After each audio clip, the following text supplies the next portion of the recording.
Hello, and welcome to Jake Forecast Revision Sessions.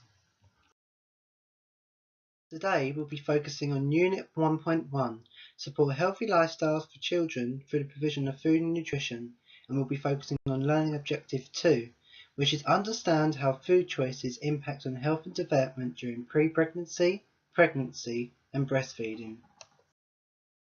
There's only one AC for 2.1, which is explaining the health and development of food choices during pre-pregnancy, pregnancy, and breastfeeding. And we'll be focusing on pre-pregnancy first. In preparing for pregnancy, it is important that a healthy diet is followed to ensure that your body has an adequate store of vitamins and minerals. You would need to eat plenty of fibre, for example whole grain bread, foods containing your protein such as lean meat, fish and beans, dairy foods for calcium and your fibre a day. During pre-pregnancy and pregnancy, you should avoid foods that can increase the risk of food poisoning that can cause toxoplasmosis and listeria. This includes uncooked meat, fish and eggs, unpasteurized milk, unripened soft cheese, and unwashed fruit and vegetables. So we're going to be focusing on Listeria.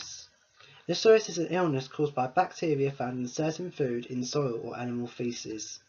If there are changes to your immune system during pregnancy, this can mean that your defense against listeria are lower than usual.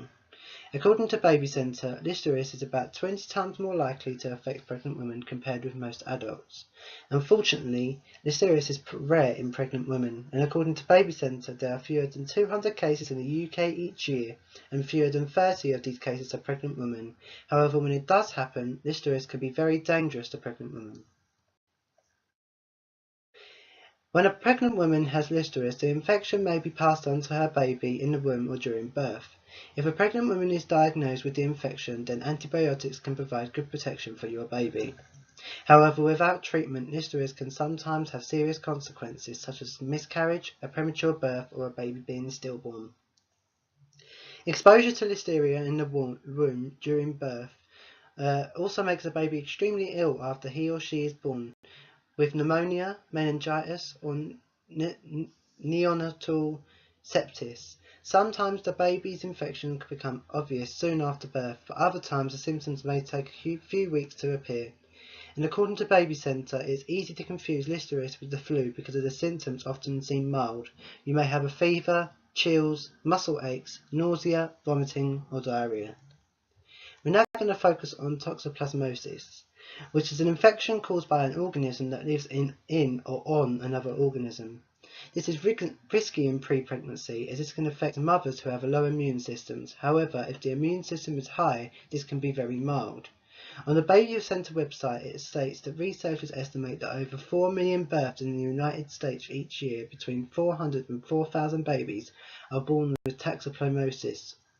This infection can be mild or severe, causing stillbirth, long-term structural and neurological damage, and other devastating effects. Only about 15% of women in childbearing age are immune to toxoplasmosis, and according to the Centers for Disease Control and Prevention, fortunately, the number of the women who contract the infection during pregnancy is relatively small, and not all of them are transmitted to their babies.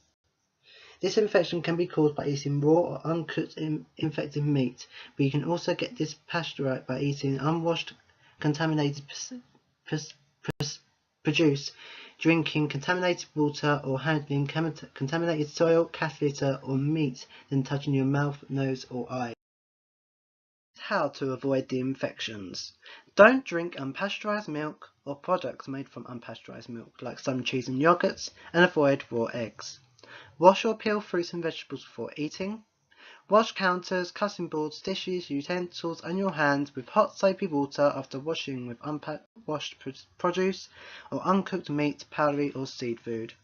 Don't touch your mouth, nose, or eyes whilst preparing food, and always wash your hands before eating.